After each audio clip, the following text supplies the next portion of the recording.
ਅੱਜ president Donald Trump ਹੋਣਾ ਨੇ ਈਰਾਨ ਦੇ ਲੋਕ ਜੋ ਪ੍ਰੋਟੈਸਟ ਕਰ ਰਹੇ ਆ, ਜਿਨ੍ਹਾਂ ਦੀ ਗਿਣਤੀ ਹੁਣ 2000 ਤੋਂ ਵੱਧ ਲੋਕ ਜਿਹੜੇ ਆ ਉਹ ਮਾਰੇ ਜਾਣ ਵਿੱਚ ਆ ਚੁੱਕੀ ਹੈਗੀ ਆ। ਪ੍ਰੈਜ਼ੀਡੈਂਟ ਨੇ ਇਹ ਕਿਹਾ ਆ ਵੀ ਜੋ ਤੁਸੀਂ ਪ੍ਰੋਟੈਸਟ ਕਰ ਰਹੇ ਆ ਇਹਨੂੰ ਕੰਟੀਨਿਊ ਰੱਖੋ, ਹੈਲਪ ਇਜ਼ ਔਨ ਇਟਸ ਵੇ। ਤੇ ਨਾਲ ਦੀ ਨਾਲ ਪ੍ਰੈਜ਼ੀਡੈਂਟ ਡੋਨਲਡ ਟਰੰਪ ਉਹਨਾਂ ਨੇ ਜੋ ਮੀਟਿੰਗ ਰੱਖੀਆਂ ਗਈਆਂ ਸੀਆਂ ਈਰਾਨ ਦੇ ਆਫੀਸ਼ੀਅਲਸ ਦੇ ਨਾਲ, ਉਹ ਸਾਰੀਆਂ ਕੈਂਸਲ ਕਰ ਦਿੱਤੀਆਂ ਹੈਗੀਆਂ।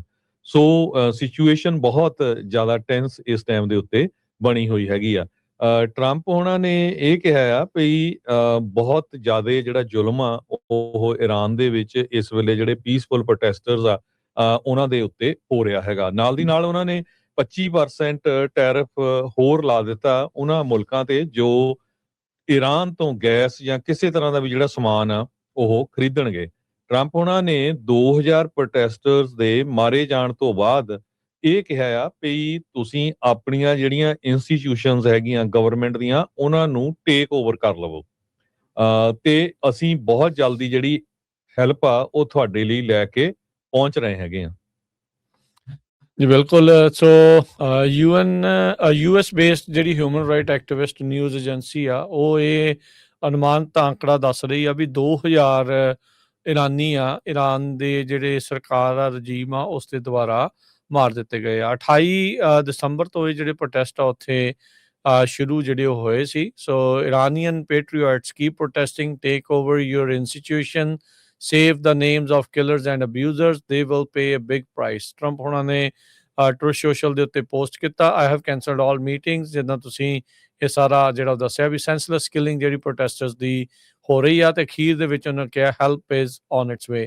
ਮਿਡਨਾਈਟ ਹੈਮਰ ਜਿਹੜਾ ਹਰਜੋਤ ਸਿੰਘ ਜੀ ਪਿਛਲੇ ਸਾਲ ਚਲਾਇਆ ਸੀਗਾ ਜਦ ਈਰਾਨ ਦੇ ਨਿਊਕਲੀਅਰ ਫੈਸਿਲਿਟੀਜ਼ ਦੇ ਉੱਤੇ ਜਿਹੜੇ ਬੰਕਰ ਬਸਟਰ ਬੰਬਾਂ ਦੇ ਨਾਲ ਹਮਲਾ ਜਿਹੜਾ ਉਹ ਕੀਤਾ ਗਿਆ ਸੀਗਾ। ਸੋ ਇਸ ਮੌਕੇ ਜੇ ਮੈਪ ਤੁਸੀਂ ਦੇਖੋ ਤਾਂ ਇਹਦੇ ਵਿੱਚ ਤਕਰੀਬਨ ਈਰਾਨ ਦੇ ਸਾਰੇ ਹੀ ਵੱਡੇ ਸ਼ਹਿਰਾਂ ਦੇ ਇਰਦ ਗਿਰਦ ਤੇ ਹੋਰ ਵੀ ਥਾਵਾਂ ਦੇ ਉੱਤੇ ਜਿਹੜੇ ਪ੍ਰੋਟੈਸਟ ਆ ਉਹ ਲਗਾਤਾਰ ਚੱਲ ਰਹੇ ਹੈਗੇ। ਯੂਰਪੀਅਨ ਕਮਿਸ਼ਨ ਦੀ ਪ੍ਰੈਜ਼ੀਡੈਂਟ ਉਰਸੁਲਾ ਵੌਨ ਡਰ ਲੇਨ ਉਹਨੇ ਜਿਹੜਾ ਉਹ ਕਿਹਾ ਵੀ ਜਿਹੜੀ ਤਹਿਰਾਨ ਦੀ ਸਰਕਾਰ ਆ ਉਹਨਾਂ ਉੱਤੇ ਅਸੀਂ ਹੋਰ ਜ਼ਿਆਦਾ ਸੈਂਕਸ਼ਨਸ ਲਾਵਾਂਗੇ ਤੇ ਕਹਿੰਦੇ ਵੀ ਅਸੀਂ ਬਹੁਤ ਤੇਜ਼ੀ ਦੇ ਨਾਲ ਇਹ ਜਿਹੜੇ ਸੈਂਕਸ਼ਨਸ ਆ ਉਹ ਪ੍ਰਪੋਜ਼ ਕੀਤੇ ਜਾ ਰਹੇ ਆ ਤੇ ਕਹਿੰਦੇ ਵੀ ਜਿਹੜੇ excessive use of force anti regime protesters ਦੇ ਉਲਟ ਸਰਕਾਰ ਦੇ ਦੁਆਰਾ ਵਰਤਿਆ ਜਿਹੜਾ ਜਾ ਰਿਹਾ। ਕਹਿੰਦੇ ਵੀ ਜਿਸ ਤਰੀਕੇ ਦੇ ਨਾਲ ਆંકੜੇ ਵੱਧ ਰਹੇ ਆ ਮਰਨ ਵਾਲਿਆਂ ਦੇ ਕੈਜੂਅਲਟੀਜ਼ ਦੇ ਉਹ ਬਹੁਤ ਚਿੰਤਾਜਨਕ ਆ, ਹੌਰੀਫਾਈਂਗ ਇਹ ਚੀਜ਼ ਆ ਤੇ ਕਹਿੰਦੇ ਵੀ ਅਸੀਂ ਇੱਕ ਸੁਰਤਾ ਦੇ ਨਾਲ ਉੱਚੀ ਆਵਾਜ਼ ਦੇ ਵਿੱਚ ਇਹ ਜਿਹੜੀ ਐਕਸੈਸਿਵ ਯੂਜ਼ ਆਫ ਫੋਰਸ ਆ ਉਸ ਦੀ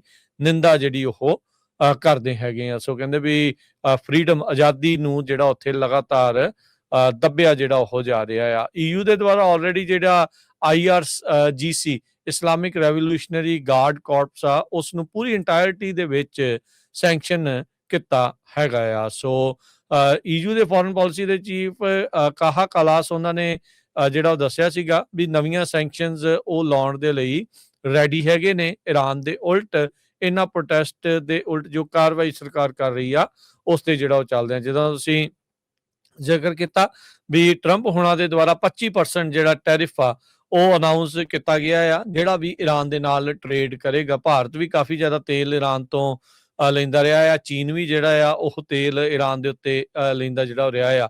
ਪਿਛਲੇ ਦਿਨਾਂ ਦੇ ਵਿੱਚ ਜਦੋਂ ਹਰਜੋਤ ਸਿੰਘ ਜੀ ਅਵਤਾਰ ਸਿੰਘ ਜੀ ਨਾਲ ਗੱਲਬਾਤ ਕਰ ਰਹੇ ਸੀ ਤਾਂ ਉਦੋਂ ਇਹ ਜਿਹੜਾ ਐਨਾਲਿਸਿਸ ਆਪਾਂ ਕੀਤਾ ਸੀਗਾ ਵੀ ਵੈਨੇਜ਼ੁਏਲਾ ਤੇ ਜਿਹੜਾ ਉਸ ਤੋਂ ਬਾਅਦ ਦੇ ਵਿੱਚ ਈਰਾਨ ਦੀ ਵਾਰੀ ਆ ਸਕਦੀ ਹੈ ਕਿਉਂਕਿ ਇਹ ਚੀਨ ਨੂੰ ਵੱਡੇ ਪੱਧਰ ਦੇ ਉੱਤੇ ਤੇਲ ਦਿੰਦੇ ਨੇ।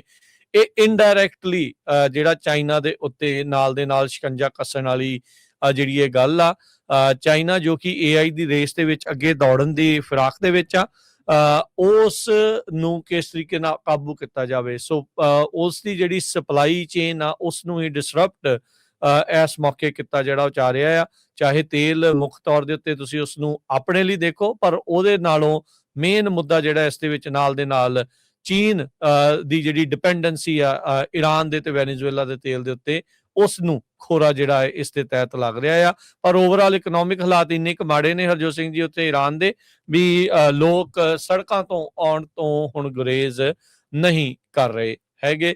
ਸੋ ਕਹਿੰਦੇ ਵੀ 1 ਦਰਜਨ ਕੰਟਰੀਜ਼ ਆਉਂਦੀਆਂ ਆ ਜਿਹੜੇ ਜਿਨ੍ਹਾਂ ਦੇ ਵਿੱਚ ਚਾਈਨਾ, ਇੰਡੀਆ, ਰਸ਼ੀਆ, ਟਰਕੀ ਤੇ ਇਰਾਕ ਆ ਜੋ ਈਰਾਨ ਦੇ ਨਾਲ ਜਿਹੜੇ ਡੀਲਸ ਕਰਦੀਆਂ ਆ ਉਹਨਾਂ ਦੇ ਇੰਪੋਰਟ ਐਕਸਪੋਰਟ ਦਾ ਜਿਹੜਾ ਬਿਜ਼ਨਸ ਚੱਲ ਰਿਹਾ, ਸੋ ਉਹਦੇ ਕਰਕੇ 25% ਟੈਰਿਫ ਉਹਨਾਂ ਮੁਲਕਾਂ ਦੇ ਉੱਤੇ ਜਿਹੜੇ ਵੀ ਈਰਾਨ ਦੇ ਨਾਲ ਬਿਜ਼ਨਸ ਕਰ ਰਹੇ ਆ ਉਹਦੇ ਉੱਤੇ ਲੱਗੇਗਾ। ਸੋ ਭਾਰਤ ਤੋਂ ਆ ਰਿਹਾ ਸਮਾਨ ਹੋਰ ਵੀ ਜ਼ਿਆਦਾ ਮਹਿੰਗਾ ਹੋਣ ਦਾ ਖਦਸ਼ਾ ਇਸ ਐਲਾਨ ਤੋਂ ਬਾਅਦ ਚ ਵੱਧ ਚੁੱਕਾ ਹੈ। ਪ੍ਰੈਜ਼ੀਡੈਂਟ ਟਰੰਪ ਉਹਨਾਂ ਦਾ ਇਹ ਕਹਿਣਾ ਵੀ ਹੈਲਪ ਇਜ਼ ਔਨ ਇਟਸ ਵੇ, ਇਹਨੂੰ ਲੋਕ ਕਈ ਤਰ੍ਹਾਂ ਲੈ ਰਹੇ, ਕਈ ਕਹਿ ਰਹੇ ਆ ਵੀ ਪ੍ਰੈਜ਼ੀਡੈਂਟ ਟਰੰਪ ਉਹਨਾਂ ਨੇ ਆਲਰੇਡੀ ਡਿਸੀਜਨ ਬਣਾ ਲਿਆ ਵੀ ਉਹ ਮਿਲਟਰੀਲੀ ਜਿਹੜਾ ਆ ਇਨਵੋਲਵ ਹੋਣਗੇ, ਜਾਂ ਇਜ਼ਰਾਈਲ ਇਨਵੋਲਵ ਹੋਊਗਾ। ਰਸ਼ੀਆ ਵਾਲੇ ਵੀ ਵਾਰਨਿੰਗ ਦੇ ਰਹੇ ਆ ਵੀ ਅਮਰੀਕਾ ਨੂੰ ਈਰਾਨ ਦੇ ਵਿੱਚ ਜਿਹੜਾ ਆ ਇਨਵੋਲਵ ਨਹੀਂ ਹੋਣਾ ਚਾਹੀਦਾ ਹੈਗਾ। ਫੈਮਿਲੀ ਆਫ ਇਰਾਨੀਅਨ ਪ੍ਰੋਟੈਸਟਰ ਨੂੰ ਡੈਥ ਸੈਂਟੈਂਸ ਦਿੱਤੀ ਗਈ ਆ ਬਿਨਾਂ ਵਾਰਨਿੰਗ ਤੋਂ, ਕਹਿੰਦੇ ਵੀ ਉਹਨਾਂ ਨੂੰ ਹੈਂਗ ਕੀਤਾ ਜਾਊਗਾ। ਇੱਕ ਪ੍ਰੋਟੈਸਟਰ ਸੀ, ਉਹਦੇ ਪਰਿਵਾਰ ਨੂੰ ਹੁਣ ਕਹਿੰਦੇ ਆ ਵੀ ਹੈਂਗ ਕਰ ਦਿੱਤਾ ਜਾਊਗਾ। ਦੂਸਰਾ ਜਿਹੜਾ ਵੱਡਾ ਉੱਥੇ ਦਾ ਆ ਸਟਾਰਲਿੰਕ ਨੂੰ ਲੈ ਕੇ, ਸਟਾਰਲਿੰਕ ਦਾ ਜਿੰਨਾ ਵੀ ਇਕਵਿਪਮੈਂਟ ਸੀਗਾ ਲੋਕਾਂ ਦੇ ਕੋਲ, ਡਿਸ਼ਾਂ ਆ ਹੋਰ ਆ, ਉਹਨੂੰ ਆਪਣੇ ਕਬਜ਼ੇ 'ਚ ਲੈ ਲਿਆ ਤੇ ਜਾਮਰ ਯੂਜ਼ ਕੀਤੇ ਗਏ ਹੈਗੇ ਆ। ਹੁਣ ਇਹ ਕਹਿੰਦੇ ਵੀ ਇਲੋਨ ਮਸਕ ਨੇ ਸੋਚਣਾ ਆ ਵੀ ਅਬ ਸਟਾਰਲਿੰਕ ਨੂੰ ਬਿਨਾਂ ਜਾਮਰ, ਜਿਹੜੇ ਜਾਮਰਸ ਹੈਗੇ ਆ ਉਹਨਾਂ ਤੋਂ ਬਿਨਾਂ ਉਹ ਜਿਹੜਾ ਪ੍ਰੋਵਾਈਡ ਕਰ ਸਕਦਾ ਹੈ ਸਰਵਿਸ, ਕਹਿੰਦੇ ਕਰ ਸਕਦਾ ਹੈਗਾ। ਤੇ ਇਹ ਹੁਣ ਮੀਟਿੰਗ ਵੀ ਹੋਈ ਹੈਗੀ ਆ ਟਰੰਪ ਤੇ ਜੋ ਇਲੋਨ ਮਸਕ ਆ ਇਹਨਾਂ ਦੇ ਵਿਚਾਲੇ ਇੰਟਰਨੈਟ ਨੂੰ ਲੈ ਕੇ। ਈਰਾਨ ਦੇ ਵਿੱਚ ਆਇਲ, ਜਿਹੜਾ ਆਪਣਾ ਤੇਲ ਲੈ ਲਓ, ਪਿਸਟੈਚੀਓਸ, ਗੋਲਡ, ਇਹ ਸਭ ਤੋਂ ਵੱਧ ਜਿਹੜੇ ਆ ਐਕਸਪੋਰਟ ਕੀਤੇ ਜਾਂਦੇ ਹੈਗੇ ਆ। ਚਾਈਨਾ ਨੂੰ ਤੁਸੀਂ ਦੱਸ ਚੁੱਕੇ ਆ ਵੀ ਕਿੰਨਾ ਕੁ ਜ਼ਿਆਦਾ ਜਿਹੜਾ ਹੁੰਦਾ, ਉਹ ਇੰਡੀਆ ਵਾਲੇ ਵੀ ਕਈ ਕੁਝ ਉੱਥੋਂ ਖਰੀਦਦੇ ਆ, ਕਿਉਂਕਿ 25% ਟੈਰਿਫ ਅਮਰੀਕਾ ਨੇ ਕਹਿਤਾ ਉਹਨਾਂ ਮੁਲਕਾਂ ਦੇ ਉੱਤੇ ਲਾਵਾਂਗੇ ਜੋ ਈਰਾਨ ਤੋਂ ਹੁਣ ਸਮਾਨ ਖਰੀਦਣਗੇ।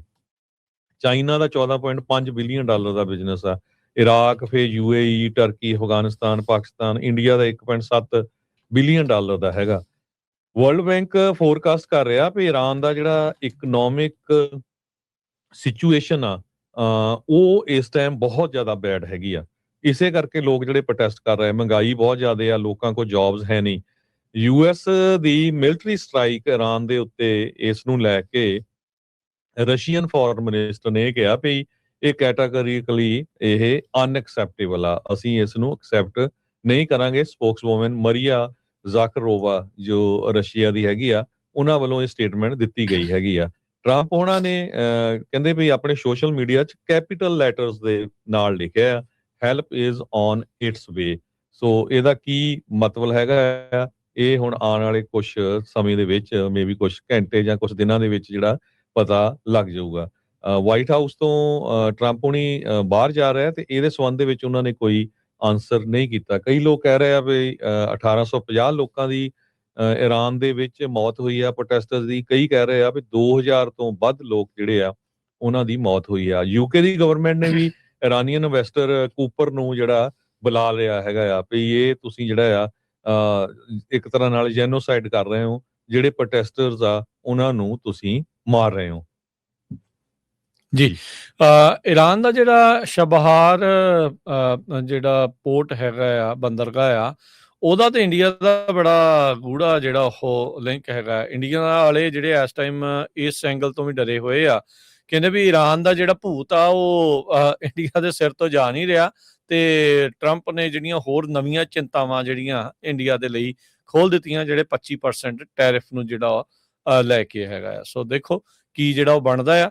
ਪਰ ਈਰਾਨ ਦੇ ਵਿੱਚ ਤਖਤਾ ਪਲਟਣ ਵੱਲ ਨੂੰ ਸਰਕਾਰ ਦੇ ਉਲਟ ਜੋ ਕਹਿ ਲਓ ਵੀ ਕਾਰਵਾਈ ਤੇਜ਼ੀ ਦੇ ਨਾਲ ਜਿਹੜੀ ਉਹ ਹੋ ਰਹੀ ਹੈਗੀ ਆ। ਜੀ, ਇਸੇ ਤਰ੍ਹਾਂ ਜਿਹੜੇ ਯੂਰਪੀਅਨ ਯੂਨੀਅਨ ਨੇ ਵੀ, ਰਾਜਕਨਵੀਰ ਸਿੰਘ ਜੀ, ਜਿਹੜੇ ਉਹਨਾਂ ਨੇ ਵੀ ਕਿਹਾ ਆ ਵੀ ਅਸੀਂ ਹੋਰ ਸੈਂਕਸ਼ਨਸ ਈਰਾਨ ਦੇ ਉੱਤੇ ਲਾ ਰਹੇ ਹੈਗੇ ਆ। ਬੌਂਡਰ ਲਿਆਨ ਉਹਨਾਂ ਨੇ ਜਿਹੜੀ ਸਟੇਟਮੈਂਟ ਆ ਉਹ ਜਾਰੀ ਕੀਤੀ ਹੈਗੀ। ਇੱਕੋ ਚੀਜ਼ ਆ ਹਰਜੋਤ ਸਿੰਘ ਜੀ ਇਸ ਪੂਰੇ ਮਾਮਲੇ 'ਚ, ਇੱਥੇ ਤਾਂ 2500 ਬੰਦਾ ਜਾਂ 2000 ਕਹਿ ਲਓ ਵੀ ਮਰਿਆ ਆ। ਪੈਲਸਤੀਨ ਦੇ ਵਿੱਚ 60,000 ਬੰਦਾ ਮਰ ਗਿਆ। ਉੱਥੇ ਕਿਸੇ ਨੂੰ ਵੀ ਚਿੰਤਾ ਨਹੀਂ ਜਿਹੜੀ ਉਹ ਪਈ ਵੀ ਉਹਨਾਂ ਨੂੰ ਉੱਥੇ ਕਿੱਦਾਂ ਜਿਹੜਾ ਉਹ ਠੀਕ ਜਿਹੜਾ ਉਹ ਕਰਨਾ ਆ। ਪਰ ਜਿੱਥੇ ਇਜ਼ਰਾਈਲ ਆ ਜਾਂਦਾ, ਇਜ਼ਰਾਈਲ ਦੇ ਵਿਰੋਧੀ ਜਿਹੜੇ ਉਹ ਅਮਰੀਕਾ ਦੇ ਵਿਰੋਧੀ ਆਟੋਮੈਟਿਕਲੀ ਜਿਹੜੇ ਉਹ ਬਣ ਜਾਂਦੇ ਆ। ਓਬਵੀਅਸਲੀ ਇਹ ਸਾਰੀਆਂ ਚੀਜ਼ਾਂ ਜਿਹੜੀਆਂ ਉਹ ਨਾਲ ਦੇ ਨਾਲ ਚੱਲ ਰਹੀਆਂ ਆ। ਇਹ ਜਿਹੜੀ ਜੀਓ ਪੋਲੀਟਿਕਸ ਆ, ਇਹ ਬੜੀ ਪਿਕ ਐਂਡ ਚੂਜ਼ ਵਾਲੀ ਪਾਲਿਸੀ ਦੇ ਨਾਲ ਜਿਹੜੀ ਉਹ ਚੱਲਦੀ, ਕੋਈ ਵੀ ਹੋਵੇ, ਹਰ ਇੱਕ ਮੁਲਕ ਨੂੰ ਆਪੋ ਆਪਣੇ ਜਿਹੜੇ ਕਹਿ ਲਓ ਵੀ ਜਿੱਥੇ ਫਾਇਦਾ ਹੁੰਦਾ ਹੈ ਉਹ ਪਿਆਰੇ ਹੁੰਦੀਆਂ, ਆਪਣੀਆਂ ਪਾਲਿਸੀਜ਼ ਪਿਆਰੀਆਂ ਆ। ਉਸੇ ਸੰਦਰਭ ਦੇ ਵਿੱਚ ਹੀ ਇਸ ਟਾਈਮ ਮੁਲਕ ਅਮਰੀਕਾ ਵੀ ਉਹ ਚੱਲ ਰਿਹਾ ਹੈਗਾ ਆ। ਕਰੂਡ ਆਇਲ ਜਿਹੜਾ ਹੈ ਉਹ 3% ਵੱਧ ਗਿਆ ਹੈਗਾ, ਕਿਉਂਕਿ ਜਦੋਂ ਹੀ ਟਰੰਪ ਉਹਨਾਂ ਨੇ ਕਿਹਾ ਵੀ ਅਸੀਂ ਕੋਈ ਮੀਟਿੰਗ ਨਹੀਂ ਕਰਨ ਜਾ ਰਹੇ, ਸਾਰੀਆਂ ਮੀਟਿੰਗਸ ਐਕਚੁਅਲੀ ਸੀਗੀਆਂ ਸੈਟਅਪ, ਉਹਨਾਂ ਦੀਆਂ ਕੈਂਸਲ ਕਰ ਦਿੱਤੀਆਂ ਗਈਆਂ ਇਰਾਨ ਦੇ ਨਾਲ। ਸੋ ਇਹ ਤੋਂ ਖਤਰਾ ਲੱਗ ਰਿਹਾ ਵੀ ਸ਼ਾਇਦ ਜਿਹੜੀ ਲੜਾਈ ਝਗੜਾ ਹੈ ਉਹ ਜ਼ਿਆਦਾ ਵੱਧ ਜਾਏ, ਤੇ ਜਿਹੜਾ ਕਰੂਡ ਆਇਲ ਆ ਉਹ $1 ਤੇ 96 ਸੈਂਟ, ਯਾਨੀ ਕਿ 3.29% ਇਨਕਰੀਜ਼ ਹੋ ਗਿਆ। ਜੀ